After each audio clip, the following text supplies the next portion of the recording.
How's it going, mate? This is Rob Novakast back with another review video. But this one, we are going to talk about the final movie in the Fear Street trilogy. This is Fear Street Part 3, 1666, which, I see what you did there.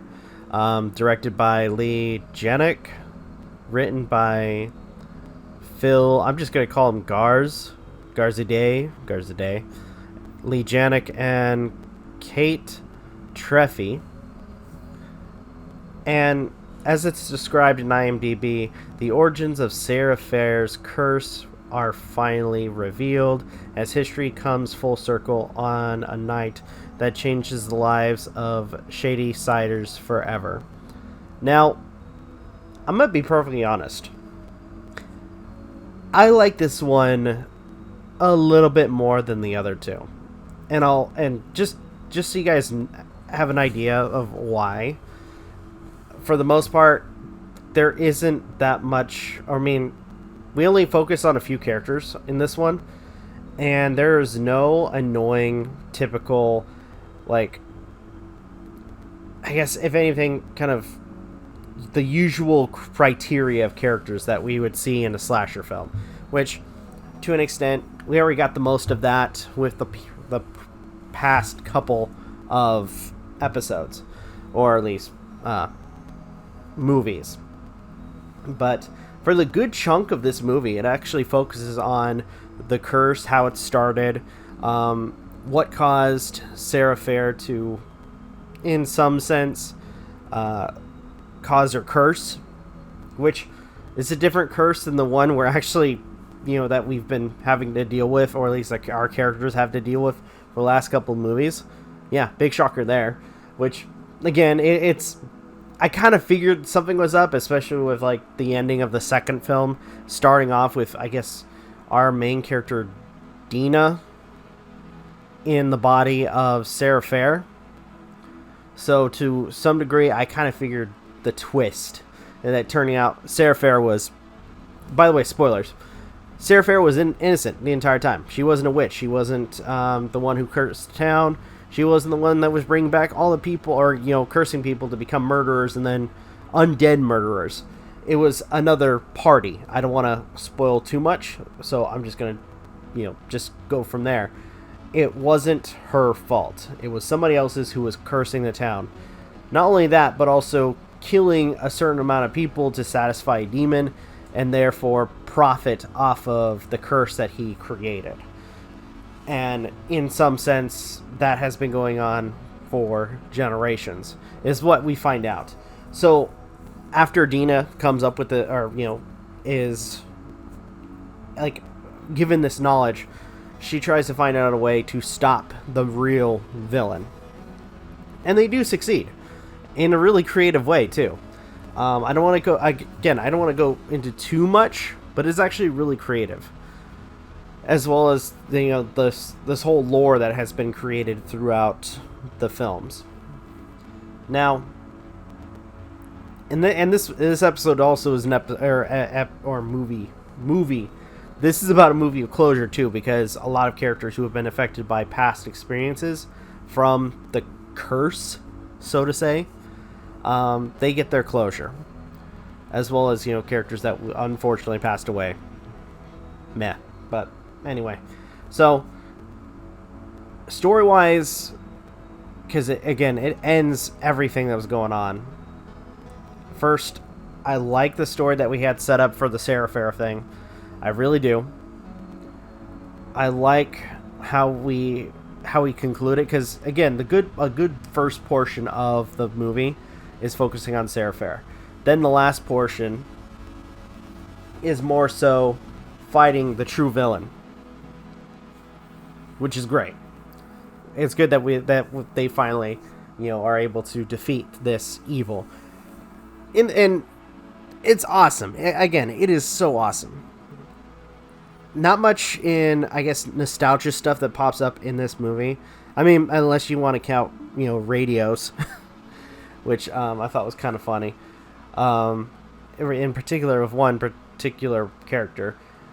We do have a couple times where Josh or the character Josh is spouting, which he's done a couple of times in the first movie and this movie,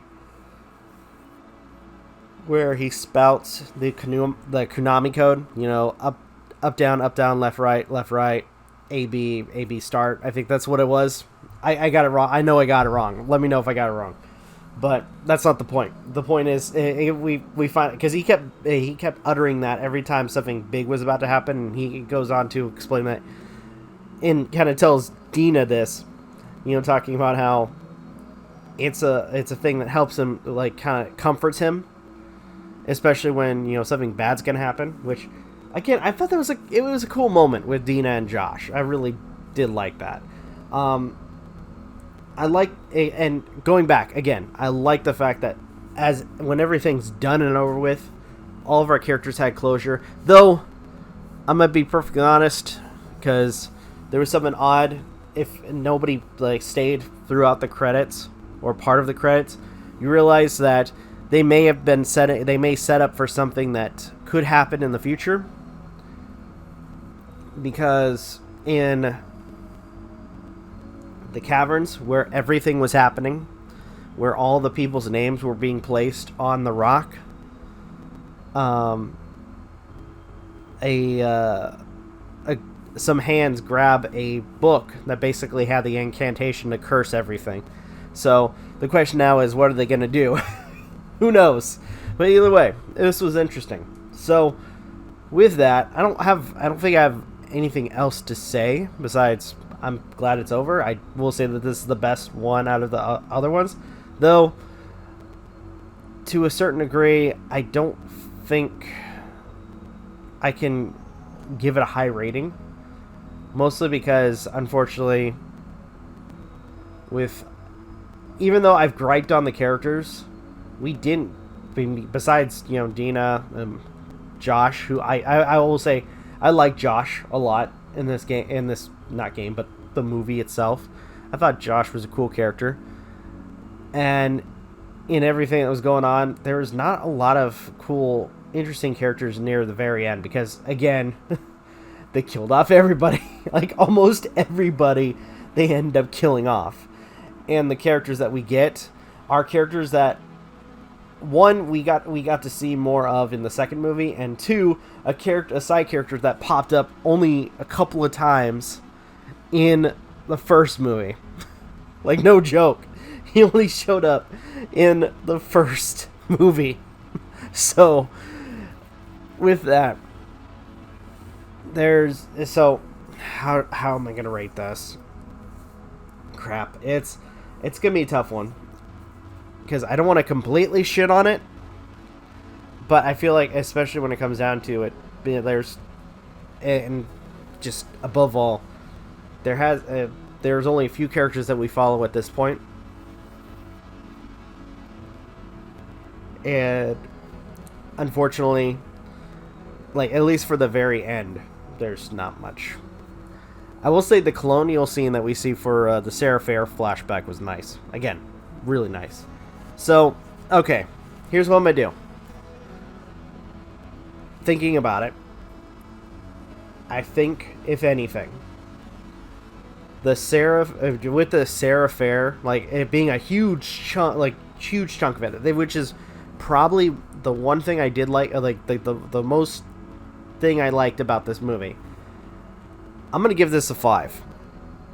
Because at the very end, it was a great, good section of the film to kind of start us off with, why everything is happening the way it's happening. I really did like that. And I realized, I noticed too that they also recast a lot of the characters, or a lot of the actors,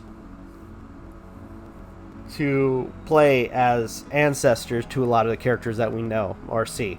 So, with that, I'm going to go ahead and give this a 5. It's average, but with the Sarah Fair flashback, I'm just going to say it was something that really helped the movie for me. But other than that, if If it was just a small thing, where it was like a quick flashback of like Sarah Fair, or nothing at all, then I probably would have rated it lower. So with that, again, this movie, for me, gets a 5 out of 10. With that, I'm going to go ahead and end the video here. What are your thoughts? I'd love to hear what you guys have to say. If you guys can, please leave a like, comment, share, subscribe, all the good stuff. If you guys want to follow us on social media, links are in the description down below, as well as check out our daily content and the weekly podcast. With that being said, this is Rob Novakast signing off. Have a good one. Take care. Peace.